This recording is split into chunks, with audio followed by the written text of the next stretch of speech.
What was that? Oh, it's you. Nice to see you again. Welcome back. Well, what was that? You want me to read Little Pilgrim's Progress again? Sounds great. I'm Pastor Matt. Let's begin our story.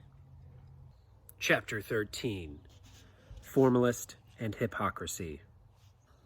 When little Christian had gone some distance from the place where the three boys lay sleeping, he turned and looked back, thinking that perhaps they might now be fully awake and more anxious to be freed from their iron fetters. But he could not see anything of them, and he was just moving on again when he heard a noise on his left and saw two boys climbing upon the wall. They both dropped over into the way of the king, and seeing little Christian, they ran up to him. "Where have you come from?" The boys, whose names were Formalist and Hypocrisy, answered, "We've been living in the land of vainglory, but we are now going to the celestial city to see the king." "But don't you know that you should have come in at the wicket gate?"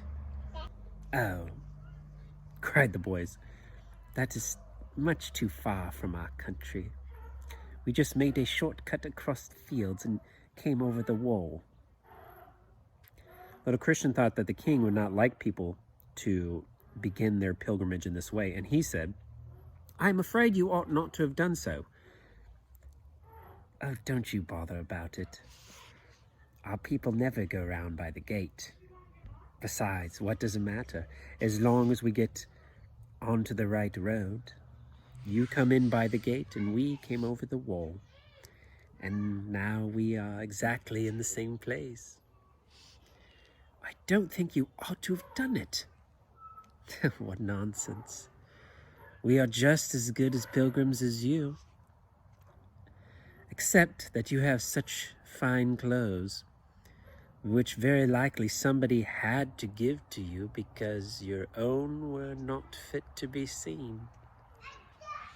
This was a very rude and unkind speech, and little Christian felt inclined to answer back in the same way, but he had read in his book that the king's servants ought always to speak gently, even when angry words were spoken to them.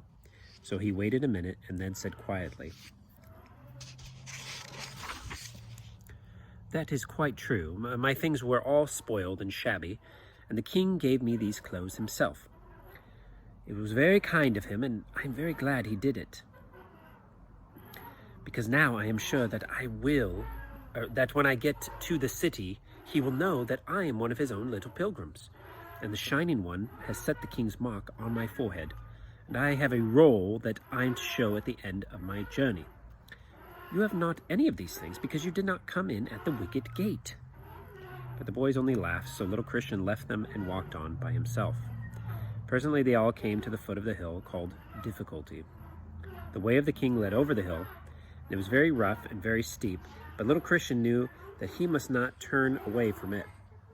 A spring of cool water was flowing just by the wayside, so as he was very thirsty, he took a refreshing drink and then began to climb the rocky path.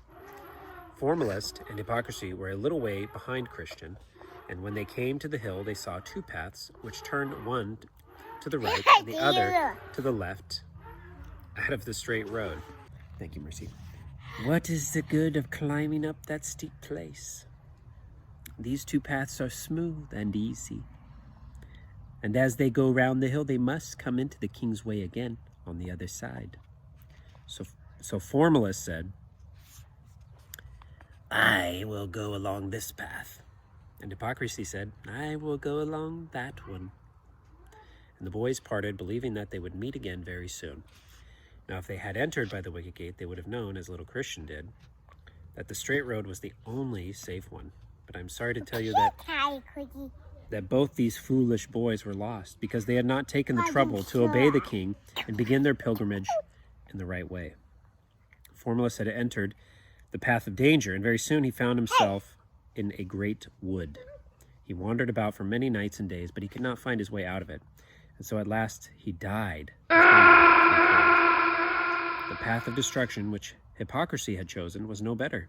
It had led into the midst of some dark mountains, where the boy went up and down until his foot slipped, and he fell, wounding himself upon the sharp rocks, so that he too died miserably.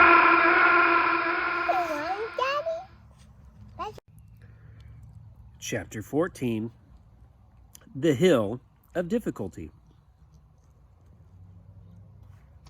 Little Christian found the path up the hillside a very hard one.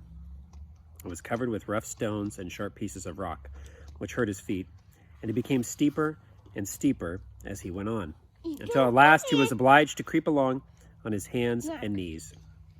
The sun was now shining very brightly, for it was the middle of the day, and its rays fell upon Little Christian and made him feel hot and tired.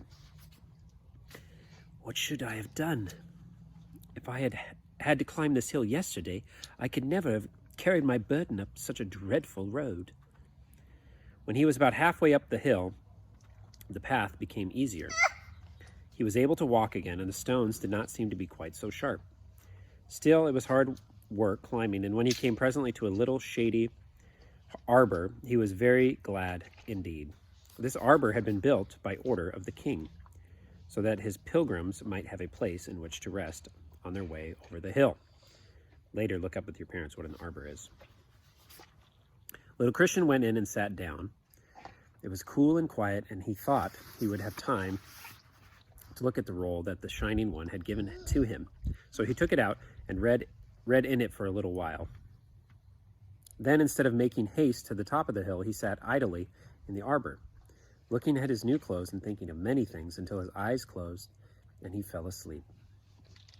He did not wake until late in the afternoon, and when he looked at the sky and saw that it was already beginning to grow crimson with the sunset, he started up and began to walk as quickly as he could. Before he reached the top of the hill, he met two boys running, very fast indeed. Their faces were white with fear, and their whole bodies were trembling. But when they saw Little Christian, they stopped to speak to him. "What is the matter? You are running the wrong way." "Oh," cried the eldest, whose name was Timorius.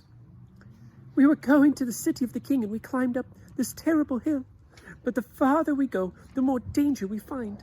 So we are hurrying home again." "Yes," said the other, who was called Mistrust. "There are two great lions lying just in the way, and we don't know whether they are asleep or not. But I am sure if we try to pass them, we shall be torn to bits." Then Little Christian began to feel frightened as well, and he said, "What shall I do?" "Why, come back with us," said Timorus. "You cannot be so foolish as to venture near those savage beasts." "I don't know. If I go back, I shall never see the king." "Well, you will not see him if you go on." "For the lions will kill you," said Mistrust. But Little Christian remembered that Evangelist and Goodwill and the kind interpreter had all told him that although he might often be frightened and in trouble, the king would surely help him and take care of him. "I don't think I will turn back. The lions may not be awake. Let us all go together." "Oh no, we dare not. We shall just make the best of our way home again, and be very thankful when we get there safely." So they ran down the hill and left Little Christian to go on his way alone. He could not help being frightened, and he thought, "I will look at my roll and see whether there is anything written in it about these lions." But when he put his hand into the breast of his jacket, the roll was not there. And though he felt carefully among his clothes, he could not find it anywhere. "Where can it be?" he said, and he stood still to think how he could possibly have lost it. He was in very great trouble, for he remembered that the Shining One had told him to take care of the roll, for he would be asked to show it at the gate of the celestial city. "I cannot go without it. Oh, what shall I do?" And the tears began to roll down his cheeks.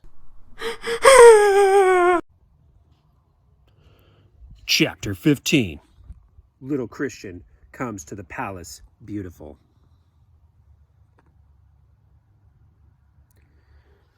The loss of his roll made poor Little Christian very miserable. He forgot all about the lions and his trouble and could think only of his carelessness in losing the most precious of the king's gifts. Suddenly he remembered the shady arbor in which he had spent the afternoon. Perhaps the roll might have fallen there, and when he started up so hurriedly, he might not have seen it. Oh, how could I be so foolish? I ought only to have rested there, and I wasted so much time. And now it will be night before I reach the top of the hill. He turned around and went back slowly, looking carefully at the path, lest he might have dropped the roll on his way. At last, he reached the arbor, and there, upon the floor, just under the bench upon which he had been sitting, he saw his lost treasure.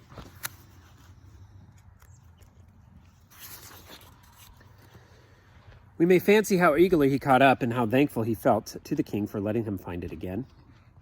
But his search for the roll had hindered the little pilgrim.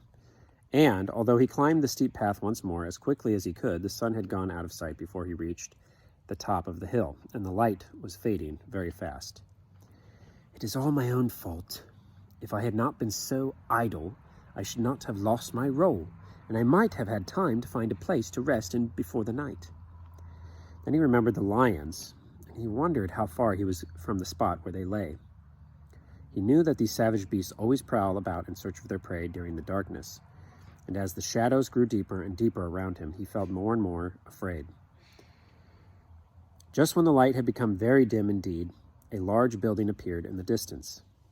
And as Christian hurried along, he saw that it was a great place, and that the way of the king would lead him close to its gates.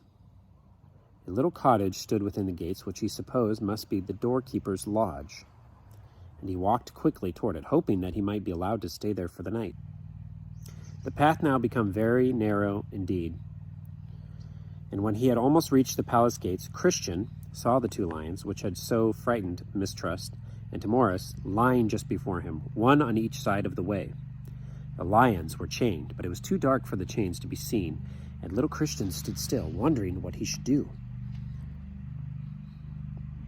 There was only a very small space between the lions, and he thought that if he ventured to pass them, they would surely spring upon him.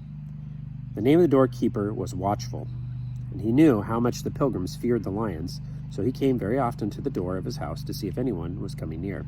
When he saw little Christian, he called to him, saying, "Don't be frightened. The lions are both chained. Keep in the middle of the path, and they will not hurt you." So Christian went on trembling and very much afraid, but he was careful to keep in the middle of the path. And although the great creatures roared as he walked between them, they lay still and did not even stretch out their huge paws to touch him. When he had passed the lions, little Christian clapped his hands for joy and ran quickly toward the kind doorkeeper, who stood at the gates. What palace is this?" "It is called the Palace Beautiful," said Watchful, "and it belongs to the king. He built it for his pilgrims to use. Are you going to the celestial city?" "Yes, I slept last night at the house of the interpreter. Do you think I may stay here until the morning?" "Well, how is it that you are traveling so late?"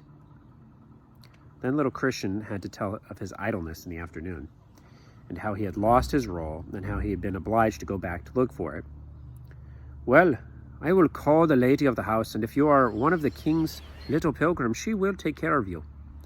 So they went together to the door of the palace, and the doorkeeper rang the bell.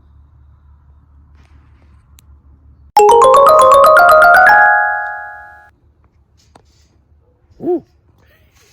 There you are. Anyway, thank you, boys and girls. It was fun getting to read to you this week. There are several people that little Christian met along his path. So talk to your parents about what those were, who those people were, what they meant to little Christian, and what to look out for in your own walk with Christ on your pilgrimage to the celestial city to be with the King forever and ever. Have a good week. Blessings to you. Y'all ready for this?